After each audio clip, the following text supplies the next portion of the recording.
Makanya Rasulullah sallallahu alaihi wasallam ketika ditanya oleh sahabat, "Ya Rasulullah, sebaik-baik ibadah itu apa? Apakah salat sepanjang malam, apakah puasa selama-lamanya? Hari ini puasa, besok tidak, hari puasa, besok tidak, apakah seperti itu? Ataukah bersedekah?" Rasulullah menjawab, "Khairul a'mali, sebaik-baik amal ibadah itu adwamuha wa in qalla."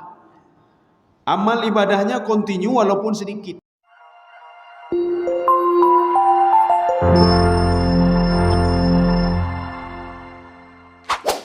Selamat menonton dan jangan lupa di-subscribe ya. Bismillahirrahmanirrahim. Assalamualaikum warahmatullahi wabarakatuh. Alhamdulillahi rabbil alamin. Wassalatu wassalamu ala ashrafil anbiya'i wal mursalin wa ala alihi wa ashabihi ajma'in. Raditu billahi rabba wa bil islami dina wa bi muhammadin nabiyya wa rasula. Rabbi shrah li sadri wa yassir li amri wahlul 'uqdatam min lisani yafqahu qawli. Allahumma ja'al jam'ana hadza jam'an marhuma wa tafarruqana min ba'dihi tafarruqan ma'suma. Kaum muslimin dan muslimat sidang jamaah subuh yang dirahmati Allah, kita lanjutkan kajian kita pada surah Al-Jin. Jadi sudah sampai ayat 16. Tafsir yang kita gunakan adalah Hasyiah Sawi ala tafsir Jalalain. Jadi ada dua, ada Sawi di situ, ada Jalalain. A'udzu billahi minasyaitonir rajim. Bismillahirrahmanirrahim. Wa allaw istaqamu 'ala tariqati la asqainahum ma'an ghadaqa. Kita kalau melihat kalimat ini sang aneh, ada seperti aneh. Wa allaw istaqamu. Ada enggak kalimat allawi di dalam bahasa Arab? Rupanya kalimat ini terdiri dari dua suku kata. Wa an law istaqamu. Jadi di situ bukan, kalau di ayatnya ditulis langsung tidak ada nunnya lagi, Pak. Wa allaw istaqamu. Itu asal kalimatnya supaya kita tidak bingung. Wa an law istaqamu. Maka sudah bergabung antara an sama lawi.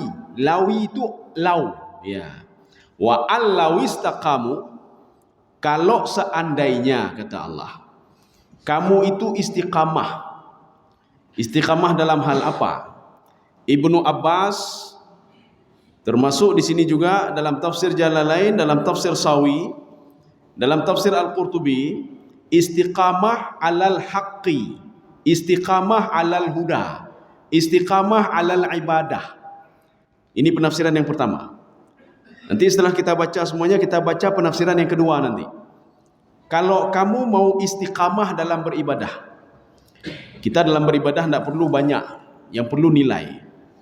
Untuk apa banyak tapi tidak punya nilai? Jadi yang dimaksudkan istiqamah di sini, walaupun sedikit ibadahnya, tapi istiqamah dan kontinu. Inilah yang ada di dalam konsep Ibnu Arabi, di dalam tafsir beliau. Apa kata Ibnu Arabi?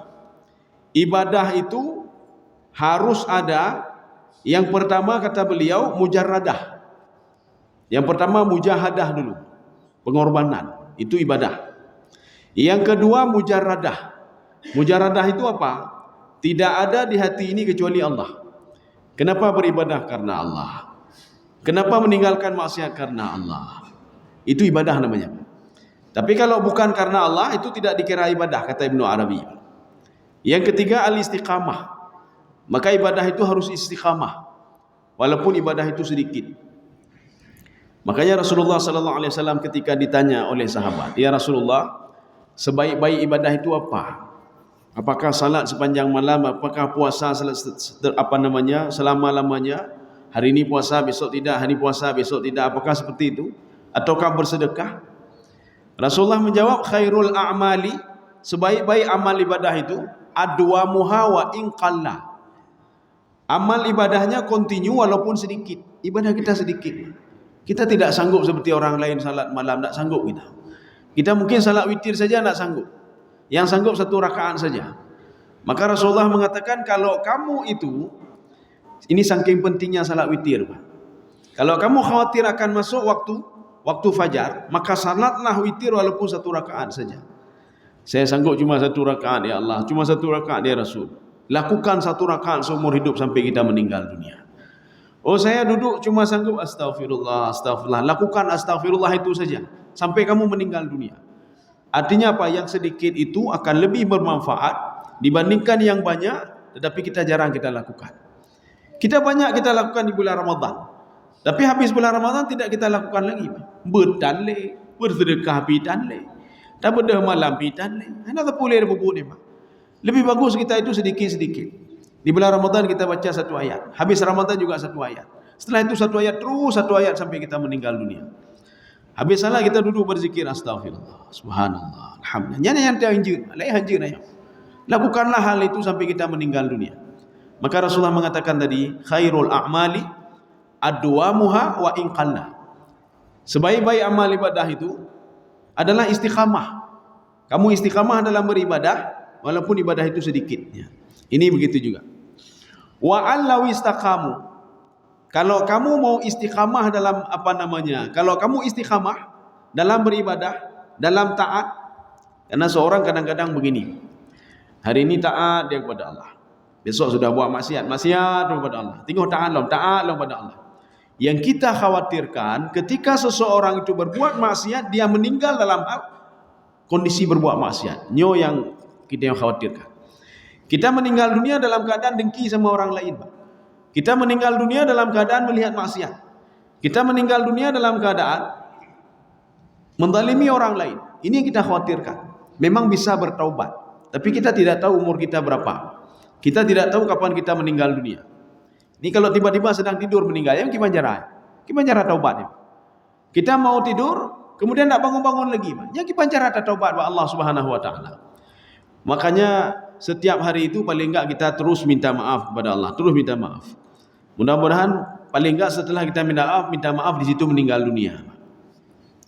Kaum muslimin sedang jemaah dirahmati Allah. Ini makna wa allaw istaqamu. Ini diberikan syarat oleh Allah. Itu law itu kan law syarti namanya, Pak. Jumlah syartiyah, ini jumlah syartiyah. Kalau kamu istiqamah dalam bersedekah walaupun sedikit, kita nak lihat nilainya banyak atau tidak, dalam ibadah dan lain sebagainya. Kalau kamu istiqamah dalam hal apa? Alat tariqah. Tariqah itu beda dengan tarikun. Tarikun itu jalan. Tariqah itu cara, metode. Ya, nih Pak. Jin kan sudah mengatakan pada ayat sebelumnya, Pak. Kunna tara'iqa kidada.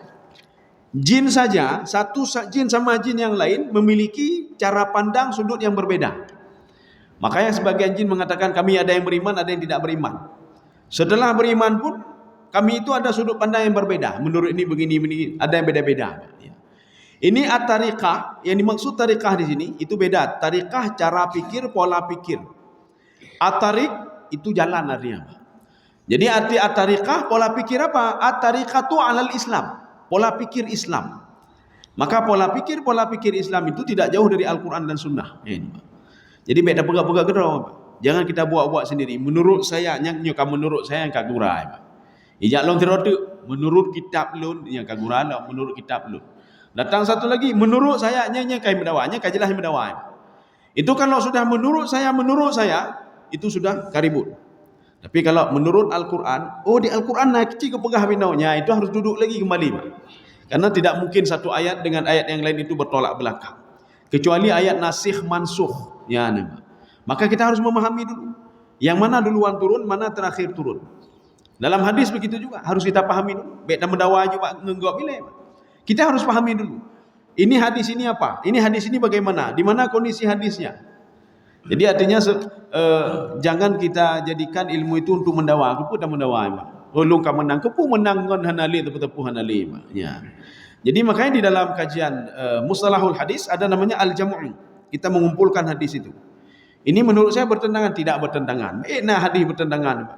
Ayat bertentangan. Maka al-jam'u. Kita kumpulkan dulu, kita lihat ini dalam kondisi apa, ini dalam kondisi apa. Kaum muslimin sedang jemaah dirahmati Allah. Ini maknanya at-tariqah. Bahkan Imam Al-Qurtubi mengatakan at-tariqah itu alal haqqi, al-haqqu, al-imanu, al-islam. Itu makna tariqah. Jadi kita itu istiqamah, konsisten dalam hal kebaikan.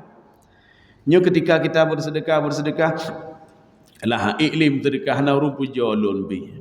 Nak ada yang puji saya, untuk apa bersedekah selama ini? Tak ada yang mengenal saya. Kakilah na boleh, ya na boleh. Ya na istiqamah naji. Maka kalau tidak istiqamah, maka Allah akan berikan, kalau kita istiqamah akan berikan sesuatu, akan diberikan sesuatu oleh Allah. Jadi artinya apa? Allah mengatakan syaratnya istiqamah ya, kata Allah. Maka kita harus memahami dulu istiqamah bagaimana, dalam hal apa. Maka kata Imam Al-Qurtubi, istiqamah fil haqqi, fil imani, fil islam. Kita istiqamah dalam hal kebenaran. Selamanya terus benar ini. Kalau ini sudah benar kata Allah dan Rasul, itu terus benar. Nyobek gara-gara na jabatan dari benar hana benar li. Ya, nyo gimana engkau ka benar? Hana benar li ta. Hai wa benar na bekah menurut kondisi ba, nya ka gurai ba, menurut kondisi. Jadi artinya dia tidak istiqamah. Kalau istiqamah itu benar, terus benar sampai hari kiamat. Kalau itu salah, terus dia istiqamah, kalau itu adalah salah. Ya, kecuali nanti ada dalil khusus ya, seperti mudarat ya, atau ini tidak boleh, ini haram dan lain sebagainya. Dan nanti ada dalil khusus lagi nanti, yang mudarat itu, yang haram bisa boleh dalam keadaan darurat. Ya, itu nanti ada pembahasan tersendiri. Ini makna tariqah, yaitu tariqatul Islam, yaitu cara pola pikir Islam. Makanya kalau berbeda nanti, ini ada wudhu model begini, ini wudhu begini, itu wajar Pak. Ya, itu keberagaman. Artinya apa? Seperti orang pergi ke pasar Aceh. Saya mau pergi lewat sini, boleh juga, enggak ada masalah. Saya mau lewat Lampenuru, boleh juga, tapi lama sekali. Oh, saya mau lewat boleh juga. Tujuannya semuanya sama. Atau ke Masjid Raya, tujuannya sama, cuma jalannya nanti. Ada yang berkelok-kelok, ada yang cepat dan lain sebagainya. Jadi artinya apa? Tujuan kita beribadah kan sama semua. Kalau itu nanti, oh ini cara berwuduknya apa? Ada yang pegang lagi yang mendang, nah yang lagi yang tak. Jadi tidak boleh kita menyalahkan satu sama lainnya. Kecuali apa yang tidak ada di dalam Al-Quran dan hadis. Yang kecok wuduk apa? Ino tiga apa? Lega kan? Ino tiga lah Pak. Sampai 3 kali. Yang ini yang tidak ada ininya, aturannya. Jadi kan 3 kali. Atau Rasulullah mengatakan wuduk itu 1 kali. Ya, atau yang wuduk itu 1 kali boleh, 2 kali boleh, 3 kali boleh. Ya. Jadi artinya ada orang wuduk 1 kali, tidak ada masalah. Ada wuduk 2 kali, tidak ada masalah. Yang lebih daripada itu kata Rasulullah, dia sudah zalim. Ada orang cuci muka sampai 10 kali, datanya bahkan supaya gelih, supaya bersih. Tidak ada di dalam berarti tidak boleh, itu sudah zalim kata Rasulullah. Jadi wuduk 1 kali, 2 kali atau 3 kali. Ya. Atau ditambah-tambah, ya ditambah-tambah. Kita lanjut mari. Kalau kita istiqamah dalam hal kebaikan, kita istiqamah dalam beriman. Al-iman, tariqah itu iman. Kita istiqamah dalam huda. Huda itu petunjuk. Kita sudah diberikan petunjuk, maka kita terus istiqamah. Maka hati-hati kalau mu'allaf itu ketika dia baru masuk Islam harus dikawal. Tidak boleh dibiarkan begitu saja. Dia hari ini dia patuh dan taat kepada Allah, besok dia lihat tu tahji patuh dan taat kepada Allah. Kita susah. Sebelum masuk Islam saja tidak susah, setelah masuk Islam sudah susah. Maka ketika itu dia bisa terubah hatinya itu untuk keluar dari Islam lagi. Ya, dia keluar dari Islam lagi. Jadi makanya terus dikawal ya. Bagaimana cara salat, bagaimana cara ibadah, terus dikawal. Jangan sampai dia itu tidak istiqamah. Bagaimana mau istiqamah baru masuk Islam, Pak? Kan enggak mungkin istiqamah dia. Dia baru mengenal Islam. Ketika dia mengenal nanti hukum potong tangan, kapayah pelung. Dia mengenal hukum rajam, kapayah pelung. Kok ada rajam, kok ada potong tangan? Iya, Pak. Padahal di dalam kitab Taurat dan Injil juga ada potong tangan, Pak. Ada juga rajam.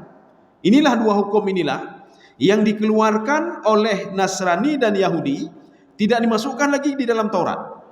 Maka di dalam Taurat dan Injil itu kita ketika mencari maka mana hukum potong tangan? Hanale, Pak. Mana hukum rajam? Tidak ada lagi, Pak. Kenapa? Kejadiannya sudah terjadi di Madinah ketika ada 2 sepasang, ada seorang laki-laki dan perempuan Yahudi yang berzina. Ketika mereka berzina, mereka mendatangi pembesar Yahudi, ahlul kitabnya. Ditanya, bagaimana hukum zina? Hanalain dicambuk kalau belum nikah. Kalau sudah menikah, dirajam sampai mati. Bagaimana cara solusinya? Yohana cara akibat dalam Taurat seperti ini. Akhirnya pembesar Yahudi itu mengatakan, begini saja. Kita jumpai Muhammad. Mungkin di dalam Al-Quran itu tidak ada hukum potong tangan. Hukum apa rajam itu tidak ada. Kita datangi saja Muhammad. Ketika itu mereka mendatangi Nabi Muhammad SAW dan bertanya, ya Muhammad, apa hukum berzina di dalam Islam? Apa hukum berzina? Rasulullah tidak jawab. Coba baca saja. Suruh baca. Coba kamu baca saja. Az-zaniyatu waz-zani. Ketika sudah dibaca itu dia lompat ayatnya rupanya. Rasulullah mengatakan, kamu sudah lompat ayat kamu. Dia baca begitu. Ya. Ketika dia baca yang bagus, banyak ahlul kitab waktu itu yang masuk Islam. Kenapa? Mereka yakin betul. Di dalam kitab Taurat ada, di dalam Al-Quran juga ada hukum itu. Berarti tidak perlu ragu lagi. Kita yakin kepada Taurat, kenapa tidak yakin kepada Al-Quran? Maka yang mendengar bacaan itu waktu itu, banyak mereka yang masuk Islam. Kaum muslimin sedang jemaah dirahmati Allah. Ini namanya at-tariqah. Tariqah itu cara pikir, sudut pandang. Ya. Sudut pandang yang dimaksud adalah kebenaran yang berasal dari Allah dan Rasul, atau al-iman, atau al-Islam. Islam itu al-khudu' wal-inqiyad. Khudu' wal-inqiyad itu tunduk dan patuh kepada perintah Allah. Tunduk dan patuh untuk tidak berbuat maksiat. Kenapa? Karena Allah melarang untuk berbuat maksiat. Jangan kamu berbuat ini, jangan begini, jangan begini, jangan begini. Ya. Kalau kamu lakukan itu, la asqainahum ma'an ghadaqa. Saya butuh terjemahan, Pak. Ya, coba dibaca Pak Endang. Untuk kami beri cobaan kepada mereka Bukan. padanya. Bukan di situ ya. Ya, jawab syaratnya. Kalau kamu istiqamah, maka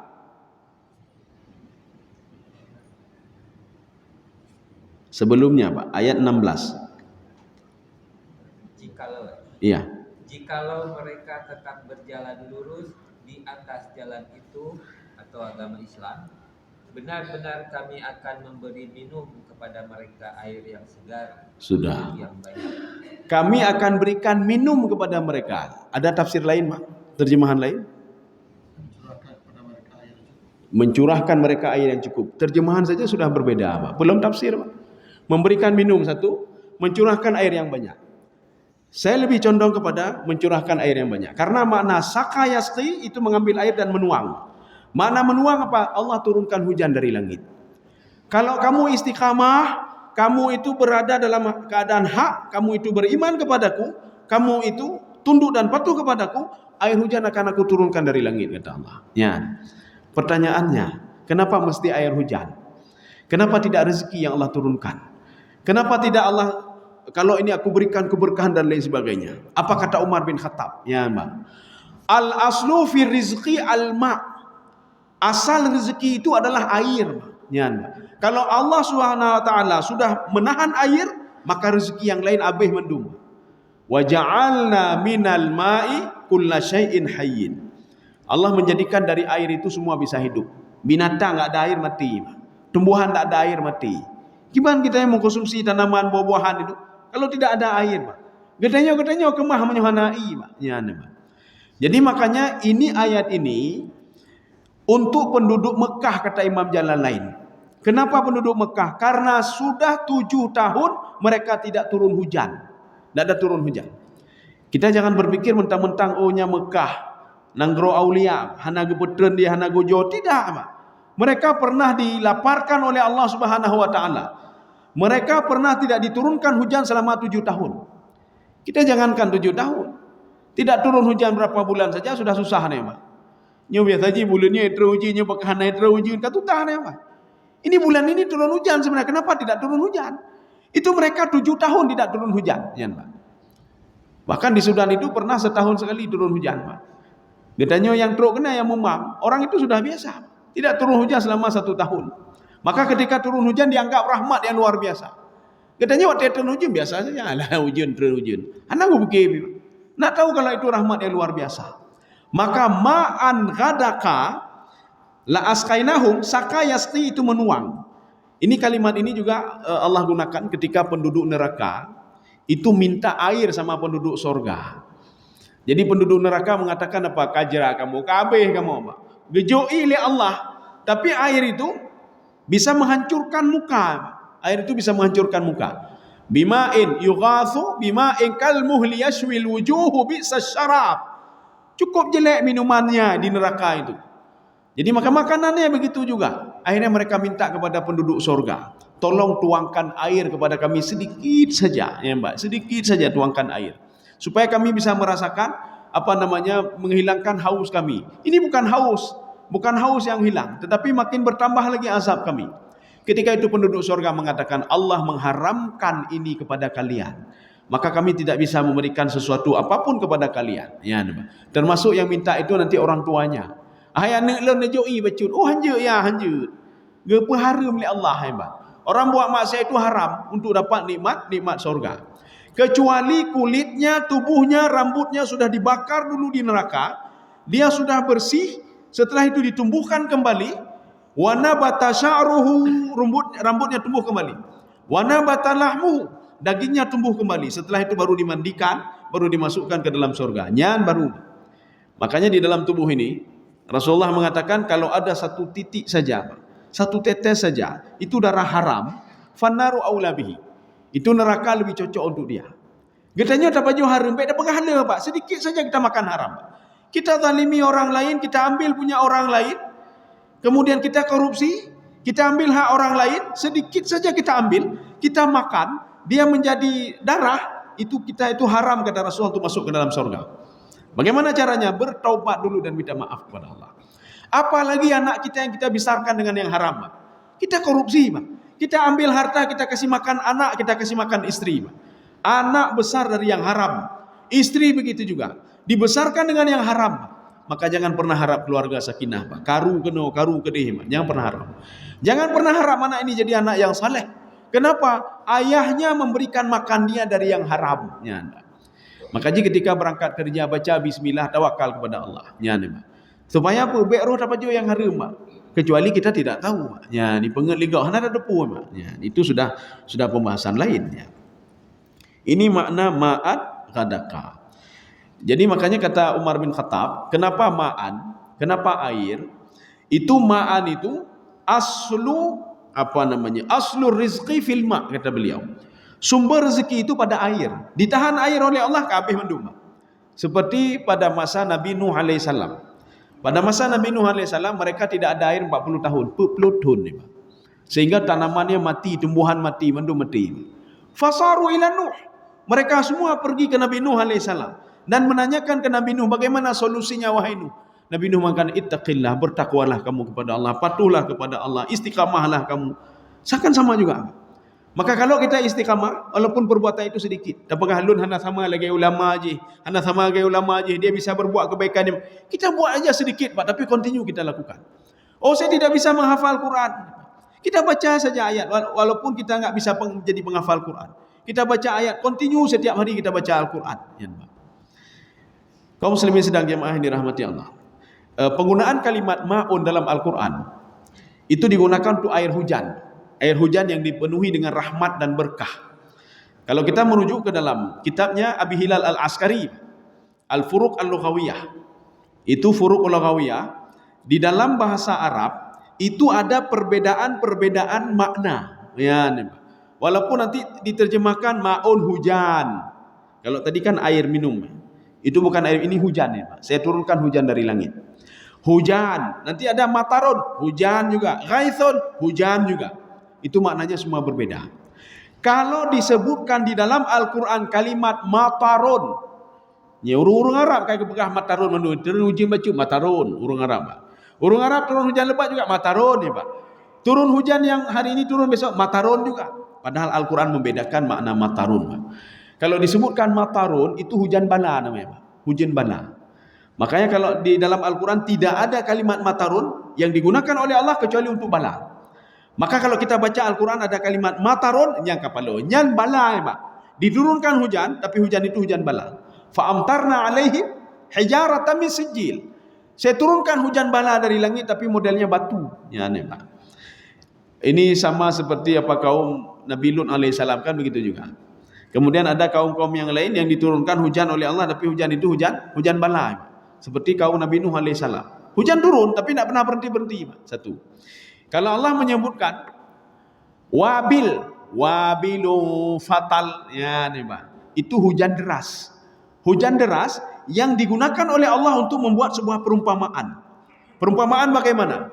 Perumpamaan ibadah kebaikan orang-orang kafir, orang-orang musyrik, Yahudi, Nasrani yang tidak beriman kepada Allah, itu perumpamaannya ibarat tanah yang berada di atas batu besar. Setelah itu turun hujan wabilung fatal, turun hujan lebat, yang tanah tadi itu hilang semuanya. Itu digunakan untuk perumpamaan kalimat wabil, maknanya hujan juga, hujan yang deras ya. Makanya orang yang dermawan itu kadang-kadang orang Arab ngomong juga wabil. Nanan kedai wabil ibu. Apa wabil? Orang dermawan, hujannya lebat, hujannya keras. Maka sering digunakan untuk perumpamaan. Itu kalimat wabilun ya. Kemudian ada juga kalimat ghaithun. Maun ya. Maun itu apa? Ghaithun itu apa? Hujan berkah, hujan rahmat. Maka kalau kita dengar dalam melakukan ma'an ghadaka, hujan rahmat, maka akan aku turunkan hujan rahmat ya. Nanti ada ghaithun begitu juga, hujan rahmat. Maka harus kita bedakan. Kaum muslimin sedang jamaah yang dirahmati Allah, apa kata Syekh Tantawi menyikapi ayat ini, ma'an ghadaka?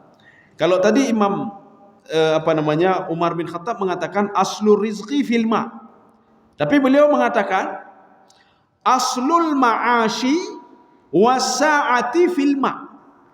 Jadi sumber kehidupan, kalau tadi kan rezeki, sumber kehidupan itu dan sumber kelapangan itu kata Syekh Tantawi fil ma', pada air. Makanya ketika kaum Nabi Nuh itu akan diazab oleh Allah, air saja ditahan. Kemudian ketika Fir'aun itu Mesir, Sudan, Ethiopia, ada Cape Town ya, Afrika Selatan. Apa kata Fir'aun? Wa hadhil anharu tajri min tahti. Ini sungai Nil ini berjalan atas perintahku. Kalian jangan macam-macam, penduduk Sudan, penduduk Ethiopia. Kalau seandainya saya tutup air ini, habis kalian semuanya. Ya, makanya Amerika takut sekali pada tahun berapa dulu, sudah lama ya, berapa tahun yang lalu. Ketika Ethiopia buat bendungan sendiri. Ya, dia buat bendungan sendiri. Amerika takut, padahal apa hubungan Amerika? Dia takut sekali omahnya kaitopnya. Jejak gede. Akhirnya tolong datang sebentar untuk membuka itu. Bendungan itu. Inilah yang dilakukan oleh Fir'aun. Ketika Fir'aun ingin menyengsarakan orang lain, dia tutup bendungan ini. Dia buat bendungan. Kalau kamu akan saya matikan, kata Fir'aun, maka saya tutup saja, air tidak ada. Maka air itu sumber kehidupan. Hana gepetran hujan mentang oleh Allah, nyan Pak, kabeh ni, kabeh. Makanya ketika turun hujan, alhamdulillah, cuma tak tepu-tepu dan hujan biasa saja. Ya. Kenapa? Karena kita selalu berada dalam rahmat. Biasa saja. Kita kan sudah pernah cerita. Kalau ingin tanya rahmat itu, keberkahan, jangan tanya sama orang yang sudah hidup dalam nikmat. Jangan tanya sama mereka, Pak. Jangan tanya sama orang sehat tentang nikmat. Hana apa itu sehat, Pak? Enggak tahu dia sehat itu di mana. Ini orang-orang sehat seperti kita tanya, sehat apa, nikmat sehat apa? Hana, enggak ada sama dia, Pak. Nikmat hidup naik mobil mewah apa? Enggak ada juga sama dia. Nikmat hidup bisa naik jet pribadi apa? Tidak ada juga. Tidak ada apa-apa sama dia. Biasa saja ada, Pak. Coba tanya sama orang yang sudah naik jet pribadi. Gimana, Pak? Biasa saja. Bahkan enggak hanayum tepu, Pak Lun. Tapi coba diuji saja oleh Allah, Pak. Selama 7 hari. Atau nak 7 hari, 1 hari saja, Pak. Stroke, Pak. Nyaurung yang jak titiuro, jak Eropa, jak Amerika, jak kena, jak gede. Dikasih stroke saja oleh Allah. Duduk di rumah ke Firodah, Pak. Mau makan tak bisa, harus disuapin, Pak. Mau jalan tak bisa, apa-apa tak bisa. Mau mandi harus dimandiin, Pak. Tapi ketika dia sembuh dari stroke-nya itu, jalan saja nikmat. Oh, nikmat tak lagi. Kenapa nikmat? Karena sudah diberikan penyakit oleh Allah, Pak. Maka jiwa ketika kita diberikan penyakit oleh Allah apa saja, harus berpikiran positif, Pak. Jangan berpikiran negatif. Berarti selama ini saya sudah jauh dari Allah. Makanya gejok penyakit untuk apa? Supaya kita mensyukuri nikmat sehat itu apa? Bahasa tepu katanya. Nyorongnya pengelinga, bahasa tepu katanya pakiban nikmat. Ketika kita ada diberikan rezeki oleh Allah. Bagaimana caranya? Diambil dulu rezeki itu, baru kita tahu nikmatnya di situ. Ya. Nyohana nak tepu pun nikmat. Kita tidak tahu nikmat hidup itu bagaimana. Kecuali ketika anak kita diambil oleh Allah, baru tertepu. Ya Allah, nulung kahanali, urun halung kahanali, baru tertepu nikmat hidup. Hakikat hidup baru kita tahu. Sebelumnya kita tidak tahu apa-apa. Ya. Kaum muslimin sedang jemaah yang dirahmati Allah. Makanya ghadakan itu maknanya apa? Kathir, banyak ya Pak. Ghadakan ini apa? Kathirun, ada satu lagi apa namanya? Berlimpah ya Pak. Kalau istilahnya Imam As-Sa'di, al-ma'u al-mutataba'u.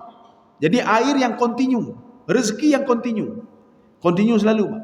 Ini dalam setahun hujan ada sekian bulan ya kan, kontinu Pak. Dalam setahun tahun depan hujan. Tetapi ini kok enggak ada turun hujan. Yang berarti introspeksi diri juga. Allah Subhanahu wa taala memberikan hujan itu ada alasan. Allah Subhanahu wa taala menahan hujan itu ada alasan. Allah Subhanahu wa taala gejo nikmat ke getanyo punya alasan, bukan tidak punya alasan. Allah Subhanahu wa taala memberikan bala kepada suatu kaum juga punya alasan, bukan tidak punya alasan. Ya.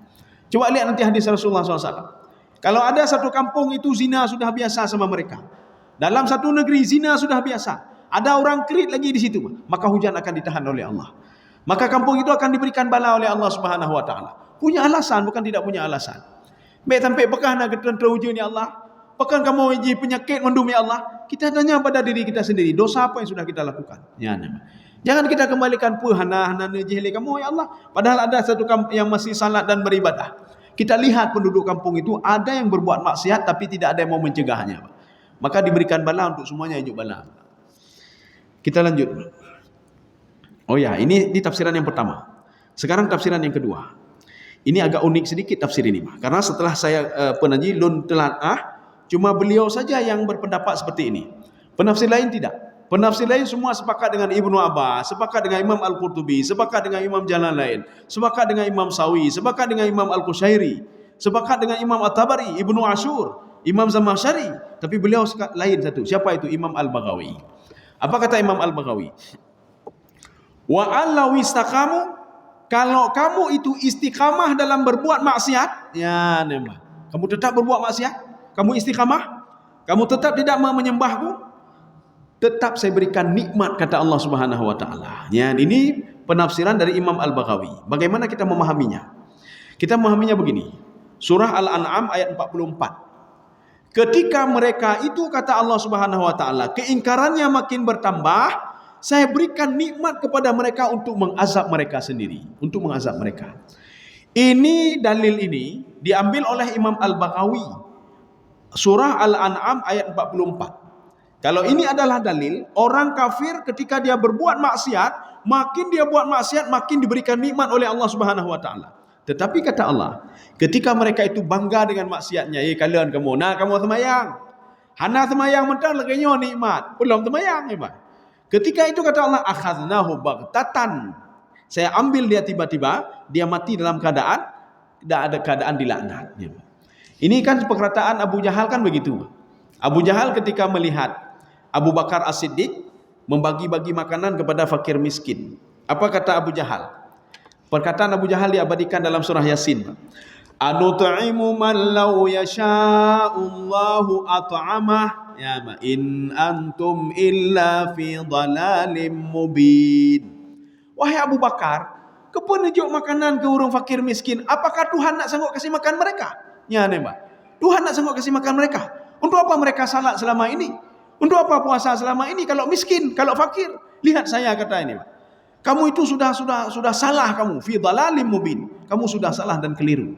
Ya. Kemudian Abu Jahal mengatakan, saya kaya, ibadah tidak, apa-apa tidak, yakin pun kepada Allah tidak, kepada Muhammad tidak, saya kaya. Dijawab oleh Abu Bakar As-Siddiq, Allah sedang menguji kami. Apakah kami bersyukur atau tidak bersyukur? Allah juga sedang menguji kamu. Dia tunjuknya Abu Jahal, Pak. Allah sedang menguji kamu. Apakah kamu mengenal pemberi nikmat kepada kamu selama ini, atau kamu lupa pemberi nikmat? Kamu tidak hidup begitu saja. Rezeki tidak datang begitu saja. Akhirnya dia pergi, Pak. Kan tidak lama setelah itu, Abu Jahal kan meninggal ketika perang Badar. Abu Lahab meninggal setelah perang Badar. Kan tidak lama itu, Pak. Tidak lama. Jadi artinya apa? Diberikan nikmat itu untuk mengazab mereka. Wa tazhaqa anfusuhum. Dan untuk membuat diri mereka itu gundah selalu, Pak. Jikalau orang semayang le harta, nak tenang jiwa. Nak tenang jiwa, Pak. Jikalau orang yang le jabatan, le harta, kaya dan lain sebagainya, tapi dia tidak salah, tidak puasa, tidak patuh kepada Allah, dia buat maksiat, ada tenang jiwanya? Tidak tenang jiwa. Yang kita kejarkan ketenangan jiwa, Pak. Untuk apa harta banyak, nak tenang jiwa, Pak? Nak tenang jiwa. Ya, Pak. Makanya ketika Rasulullah SAW dibuli oleh orang-orang Yahudi dan Nasrani, Rasulullah Yahudi mengatakan begini, kamu bisa begini, kamu bisa begini, kamu bisa jalan tamsyi' alal ma'i, kata orang Nasrani, kamu bisa berjalan di atas air sebagaimana Nabi Isa berjalan di atas air. Nabi Muhammad diam saja. Kemudian Yahudi mengatakan, kamu bisa seperti Nabi kami, bisa menundukkan gunung. Ya, kemudian gunung tunduk sama dia, besi-besi tunduk sama dia, Nabi Daud alaihissalam. Bisa kamu? Nabi Muhammad diam saja. Kamu bisa seperti Nabi Sulaiman, hartanya banyak sekali. Dia bisa berjalan di atas, angin itu atas perintah dia, jin itu atas perintah dia. Bisa kamu? Akhirnya turunlah ayat Al-Quran. Alam nashrah laka sadrak. Ya Muhammad, nikmat yang paling hebat itu, paling tinggi itu bukan jalan di atas air, bukan seperti yang Nabi Sulaiman itu, tidak. Ketenangan jiwa itu ya Muhammad, itu nikmat paling tinggi. Tenang jiwa, Pak. Ya. Alam nashrah laka sadrak. Ketenangan jiwamu tak bisa dibeli, Pak. Tak bisa dibeli ketenangan jiwa. Jabatan jino Pak. Ya, adakan terus perjanjian padu minum jabatannya, padu miliar. Sekian jo aju langsung nanya, Pak. Nyo pulam dah je peng, je dah minta peng, Pak. Dah minta peng, orang dah minta peng, mendemai pengnya, Pak. Bahkan Allah sudah berjanji, kalau kamu ingin cari, engkau minta kepadaku, saya berikan semuanya, kata Allah. Wahum fiha la yubkhasun. Tidak saya kurangi sedikit pun, kata Allah. Tapi ingat, kalau kamu tidak teringat kepadaku pemberi nikmat, akan aku azab kamu, kata Allah Subhanahu wa taala. Ya. Artinya masalah pemberian itu semuanya diberikan oleh Allah.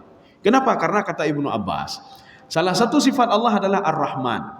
Ar-Rahman itu apa? Ibnu Abbas mengatakan Ar-Rahmanu mustamilatun ala kulli makhlukatihi. Itu mencakup semua makhluk Allah Subhanahu wa taala. Semua diberikan rezeki oleh Allah.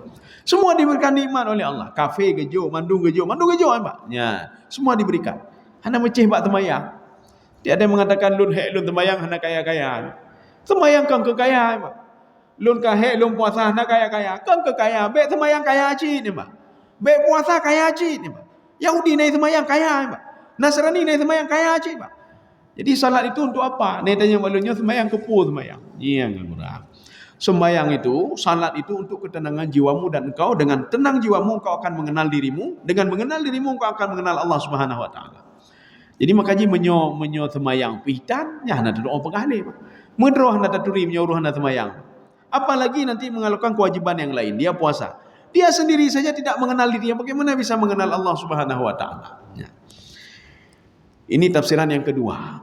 Jadi tafsiran yang kedua kata Imam Al-Baghawi, orang kafir pun kalau dia istiqamah dalam kekafirannya, dia akan diberikan nikmat juga oleh Allah. Tapi nikmat ini apa? Ya, Pak. Ini untuk mengazab mereka. Liyu'adzibahum biha fid dunya wa tazakka anfusuhum. Di dunia saja sudah diazab oleh Allah, apalagi ketika dia sakaratul maut, apalagi ketika di alam barzah. Lebih-lebih lagi. Mau pilih yang mana, kata Allah? Mau pilih seperti kafe? Baik temayang, hana pupu, baik temayang. Lagi kafe, baik bayar zakah, hana pupu, Pak. Nikmat tetap saya berikan, kata Allah. Tapi ingat, kata Allah, kamu menikmatinya cuma sebentar, dan kenikmatan itu untuk apa? Untuk liyu'adzibahum biha, untuk mengazab kamu. Maka kita merasa terazab, Pak. Tajak kena uruh proyek gede, jiwa tersiksa, Pak. Kita nak menikmati hidup ini, nak kita nikmati, Pak. Tidak kita nikmati hidup bersama anak, bersama istri dan lain sebagainya. Kenapa? Sibuk dengan proyek ini, sibuk dengan itu, Pak. Kemudian kita gundah lagi, jadi pecok ligok gimana? Jak le kedih, Pak. Oh, jadi pecok ligok apa? Jak le Singapura, Pak. Terus Singapura telepon di Amerika, Pak. Ini ada perusahaan Bapak. Oh, kagak jak le kedih, kan tutah, Pak. Setiap hari susah-susah, akhir meninggal dalam keadaan tutah, Pak. Kapan mau senang dia, Pak? Hendak dan tenang, Pak. Ya. Ini namanya apa? Orang yang tidak beribadah itu, dia kalau dia istiqamah dalam hal itu akan diberikan juga nikmat oleh Allah. Hana patih cipupu tengok. Cipupu. Baik teman-teman yang baik buku lain, Pak. Nikmat tetap diberikan oleh Allah Subhanahu wa taala. Ya. Ini tafsiran Imam Al-Baghawi yang berbeda dengan penafsir-penafsir yang lain, tetapi beliau punya landasan. Landasannya apa? Surah Al-An'am ayat 44. Artinya kalau seorang itu dia berbuat maksiat tetap diberikan nikmat, diberikan terus nikmat oleh Allah Subhanahu wa taala. Ya. Ini ada ayatnya kalau nak salah di sini. Falamma nasu ma dzukiru fatahna alaihim abwaba kulli syai'in. Ini salah satu potongan surah Al-An'am ayat 44. Ketika mereka itu dia lupa berzikir kepadaku, dia lupa salat dan lain sebagainya, saya bukakan pintu-pintu keberkahan untuk dia, pintu-pintu rezeki untuk dia. Ya, tapi apa? Pintu rezeki itu ketika dia bangga dengan itu, akhadnahu baghtatan, saya ambil dia tiba-tiba, dia meninggal dalam keadaan dilaknat. Sekarang kita lanjut. Untuk apa itu? kita diberikan nikmat. Kita merasa ujian itu biasanya hal-hal yang negatif. Ketika kita sakit, Allah sudah menguji saya. Ya, demi kata-katanya itu begini, Pak. Ketika kita bangkrut, Allah sedang menguji saya. Ketika kendaraan kita hilang, Allah sedang menguji saya. Yang pasti itu begini, Pak. Anda mungkin hidup. Jadi artinya apa? Seburuk-buruknya orang itu, ketika dia ada hal-hal negatif sama dia akan mengatakan Allah sedang menguji saya. Tapi tidak pernah keluar kata-kata dari mulutnya. Ketika diberikan rahmat oleh Allah, dia mengatakan saya sedang diuji oleh Allah. Tidak pernah. Maka Imam As-Sa'di mengatakan, al-ibtila'u, ujian itu imma bi khairin au imma bi syarrin. Ujian itu bisa dengan kebaikan dan bisa dengan kejahatan. Rupanya kita dapat jabatan baru itu ujian juga, Pak. Kita diturunkan hujan juga ujian. Kita diberikan rahmat juga ujian. Ujian bagaimana? Supaya kita kenal enggak yang memberikan rahmat itu siapa? Ya baik atlet ujian teringat ke Pak. Anda teringat ke Allah, baca dan teringat ke Allah. Ketika kita sembuh dari penyakit kita, yang teringat ke dokter, terima kasih dokter. Menyokan ron dokter, kabeh lon dokter, Pak. Teringatnya ke dokter, Pak. Ketika anak kita berhasil, terima kasih Pak yang membaca dan teringat kepada Allah Subhanahu wa taala. Ketika air hujan turun, mesti ingat dah ke Allah Subhanahu wa taala. Kai terwujud, nya kai timo dema ba lo atalo, kai timo dema bodri lo, kai timo dema nya tinggal ni, Pak. Ini kalau tidak saya kasih pupuk tidak seperti ini, ya, Pak. Jadi makanya ujian itu dua. Ujian itu apakah kebaikan atau kejahatan. Maka ketika kita hari ini dapat kebaikan, Pak, bisa bernapas, kita masih bisa hidup, kita masih bisa melihat, kita masih bisa berinteraksi sosial, kita masih bisa berinteraksi dengan Allah Subhanahu wa taala. Itu juga kebaikan, Pak. Makanya Allah mengatakan linaftinahum fihi. Ini lam ta'lil namanya. Di dalam ilmu nahu ini namanya lam ta'lil. Ta'lil itu apa? Apa gunanya Allah memberikan rezeki kepada kita? Apa gunanya Allah memberikan kita bisa menghirup udara segar hari ini? Kita masih bisa diberikan nikmat hari ini untuk diuji oleh Allah. Maka linaftinahum itu berasal dari kalimat al-fitnah. Maka fitnah itu dalam Al-Quran itu maknanya dua, ya Pak, maknanya dua. Yang pertama ujian, yang kedua kafir, ya, atau musyrik. Kalau kita kan tidak, Pak, fitnah, kai fitnah londi. Nah, ada kalimat fitnah itu maknanya kegoknya kau fitnah, Pak. Itu bahasa kita. Orang Arab kalau kita sebutkan fitnah, kita katakan Yohana Patih coba, yang mau berangkat umrah coba saja. Ketika jumpa sama orang Arab, anta fitnah. Itu maknanya, Pak, anta musyrik, kamu orang musyrik kamu. Nyokai tepuk oleh orang Arab, Pak. Jadi kita ngomong fitnah, kita bilang fitnah, itu artinya apa? Musyrik atau kafir, Pak. Maka jangan salah-salah keluar dari mulut kita kalimat itu. Yang kedua fitnah itu ujian, ya, Pak. Innama amwalukum wa auladukum fitnah. Hartamu, anakmu adalah fitnah. Apa itu fitnah? Pikeng katanya, kan, ya, Pak. Hartamu itu ujian bagimu. Anakmu itu ujian bagimu, ya, Mbak. Harta ujian, anak ujian. Padahal kita pikir harta penguji katanya. Itu kan kebaikan, Pak. Allah ingin menguji kita apakah kita teringat pemberi nikmat. Anak begitu juga. Anak merupakan ujian bagi kita. Ujian dalam ibadah. Kadang-kadang hai datun, ya, Pak. Roh tak tenang aneng, Pak. Kadang-kadang hai datun, Pak. Kita ibadah bagus sekali kepada Allah. Ketika diuji melalui anaknya kamu lain, ya. Kamu lain karu, Pak. Anu mit mentau bubu karung anu mit tabote urun duha je dah tenang ane, Pak. Urun duha dah tenang. Makanya Allah mengatakan kepada syaitan, kamu kalau tidak sanggup menggoda hambaku seorang ahli ibadah, wasyarikhum fil amwali wal aulad. Godalah dalam dua hal ini, dalam hartanya dan anaknya. Di situ kamu masuk. Ya, ane, Pak. Ketika kita bangun tengah malam, syaitan hai goda, Pak. Dia dah sembahyang tahajud, hai goda syaitan, Pak. Kita salat witir, hai goda syaitan, Pak. Kita berinfak, kita bersedekah, kita bayar zakat, bantu anak yatim, syaitan menggoda, hai goda, Pak. Maka Allah katakan, saya berikan saran kepadamu, wahai syaitan, ya iblis. Wasyarikhum fil amwal wal aulad. Godalah dia melalui hartanya. Maka le urung bakhil, urung krit, ya, Pak. Yang berarti syaitan kita mau kena, ya, Pak. Ya, maka nyona urung krit bakhil, nya kena syaitan di sini, Pak. Makanya kalau sudah ada syaitan mesilik syaitan, makanya kalau sudah mesilik syaitannya hanal enu neraka, Pak. Ya, Pak. Maka Allah mengatakan kepada surga, tidak boleh masuk ke dalam surga al-bakhil. Urung bakhil hanya tak mau dalam surga. Kenapa? Kamu silik ke syaitan, ya, Pak. Ya. Kecuali apa? Sifat bakhilnya itu dihilangkan dulu baru dia bisa masuk ke dalam surga. Kaum muslimin, ini maknanya linaftinahum fihi. Kami akan menguji mereka. Tetapi kata Allah, wa may yu'rid an dzikri rabbih yaslukhu azaban sa'ada. Saya butuh terjemahan. Ini kita waktu 5 menit lagi atau 7 menit ya. Coba dibaca, Pak. Ya. Kita lihat terjemahannya dulu. Karena ada beberapa kalimat di sini yang menurut saya nanti agak berbeda ya. Coba dilihat.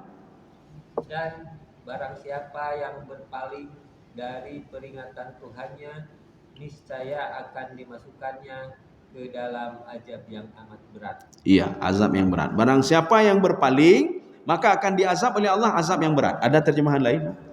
Sama. Ada lagi? Sama. Sekarang kita lihat apa yang bedanya. Sebelum kita lihat yang terakhir, Pak, azaban sa'ada. Kok azab yang berat? Apa maksud azaban sa'ada? Wa may yu'rid an dzikri rabbih. Ini juga kalimat syartiyah ya, kalimat syartiyah. Barang siapa yang sudah diturunkan hujan, dia tidak teringat kepadaku. Barang siapa yang sudah berbuat maksiat, saya berikan nikmat juga tidak teringat kepadaku, dia terus berbuat maksiat. Barang siapa yang lupa kepada pemberi nikmat, ini maknanya wa may yu'rid an dzikri rabbih, mengingat Tuhannya. Apakah mengingat secara lisan? Dia berterima kasih, alhamdulillah ya Allah sudah Engkau berikan, alhamdulillah, itu secara lisan. Atau secara hati, ya. Karena zikir itu ada dua, ada zikir lisan, ada zikir hati, Pak. Dengan sabar. Sabar itu zikir hati, qanaah, tawadhu. Diberikan oleh Allah sedikit qanaah, dia terima alhamdulillah. Dia terima secara hatinya, Pak. Ya. Tetapi barang siapa tidak menerima, barang siapa yang tidak menerima, tidak mengucapkan kepadaku, bersyukur kepadaku, dan tidak menerima secara hatinya, ingat kata Allah. Contoh, Pak. Kita hari ini bekerja sampai sore, dapatnya sedikit, nit halagau. Protes, nit halagau. Tapi demi kata muka Pak. Tidak dapat apa-apa, hanam demi tapi halagau orang jauh. Muka tapi mu je, Pak. Lagi Zabaniyah ya. Makanya kata Imam Baidawi, Zabaniyah itu dari pertama diciptakan sampai dia itu pada di akhirat nanti tidak pernah tersenyum mukanya, Pak. Muka tapi, Pak. Maka orangnya orang Zabaniyah dah, Pak. Ya, orang Zabaniyah. Dia tidak dapat rezeki mepepek, Pak. Hana rezeki onyo lagau. Tajuk bacut. Ni dah lagau. Diberikan banyak susah. Banyak pun susah. Tidak ada nikmat pun susah. Diberikan sedikit dia susah. Diberikan banyak juga susah, Pak. Nyoi cok ligok kiban cara terjaga, Pak. Tertimpang kena, pi cok ligok, pindah lu kena, cok ligok, Pak. Makin susah. Hidup dia selalu susah. Mekrut, Pak. Yang lagi Zabaniyah. Maka Allah katakan wa may yu'rid an dzikri rabbih. Barang siapa yang tidak menerima, tidak berterima kasih, baik itu secara lisan maupun hatinya, yaslukhu, ada yang membaca naslukhu. Ya, nih, Pak. Kenapa sukun? Karena dia jawab syarat.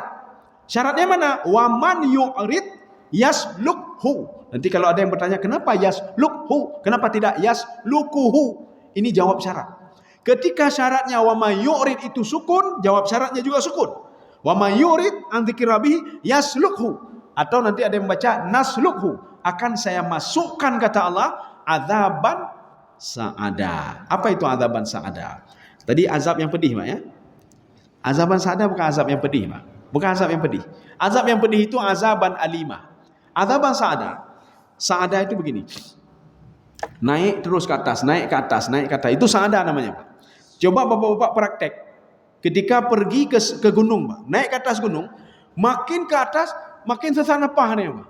Makin kita naik ke atas, makin sesak napas. Sehingga kita berhenti dulu, Pak. Naik lagi, sesak napas, Pak. Inilah yang digambarkan dalam Al-Quran. Seorang itu, ya, nih, Pak. Dia itu orang apa namanya? Orang kafir, nih, Pak. Orang yang tidak bersyukur kepada Allah. Itu seperti naik ke atas gunung. Dia itu makin lama makin sesak, makin lama makin sesak. Ya, sesak napas. Ini begitu juga. Azab Allah itu makin lama bukan makin berkurang, makin sesak terus. Sampai seorang meninggal dunia. Ya. Makanya dia makin susah. Kehidupan dia terus susah. Tidak ada cara lain. Bagaimana cara lain? Berzikirlah kepada Allah. Teringatlah kembali kepada Allah. Teringatlah kepada pemberi nikmat. Menyuhana cara lain, Pak. Ala bidzikrillahi tatmainnal qulub. Jadi makanya kalau apa namanya, kita benda itu kita naikkan ke atas begitu juga. Makin lama dia makin apa namanya, makin ini dia gelisah, ya, Pak. Kita makin gelisah juga. Kita makin naik pesawat makin ke atas, makin gelisah kita, Pak. Apalagi kita apa namanya naik ke atas gunung ya, makin ke atas ke puncaknya, makin susah kita bernapas, makin gelisah kita, Pak. Naik lagi makin gelisah. Ya, ini namanya azaban sa'ada. Kamu itu kegelisahanmu akan terus bertambah gara-gara kamu tidak bersyukur kepadaku. Coba kamu bersyukur kepadaku. Ya, maka azab ini tidak akan aku berikan. Azab ini walaupun ayat ini itu turun untuk orang-orang kafir Quraisy, yang mereka itu kafir Mekah, yang mereka itu kufur kepada Allah sehingga 7 tahun tidak diturunkan hujan. Kemudian makanan begitu juga, maka Allah katakan alladzi at'amahum min ju'in wa amanahum min khauf. Kenapa penduduk Mekah tidak berterima kasih kepadaku? Yang memberikan makanan mereka itu, memberikan minuman itu saya, kata Allah. Kalau tidak saya turunkan hujan kabeh wanya, Zam-Zam kahanani, Dan yang memberikan keamanan pada mereka itu adalah saya, kata Allah. Dari tentera Abraha yang ingin menghancurkan Ka'bah. Saya rasa cukup sekian. InsyaAllah pertemuan selanjutnya kita lanjutkan ayat ke-18. Ini ayat ini turun gara-gara jin mengatakan kepada Nabi Muhammad SAW, ya Muhammad, melalui Jibril, tidak langsung. Boleh enggak kami salat di masjid ini? Ya. Kalau kami salat pun kami tidak dilihat oleh Muhammad dan lain semuanya. Nanti kalau dilarang bagaimana? Ya, Pak. Ini dijawab nanti oleh Allah Subhanahu wa taala. Mudah-mudahan ada manfaatnya bagi saya sendiri jemaah sekalian. Subhanakallah bihamdika asyhadu an la ilaha illa anta astaghfiruka wa atubu ilaik. Assalamualaikum warahmatullahi wabarakatuh.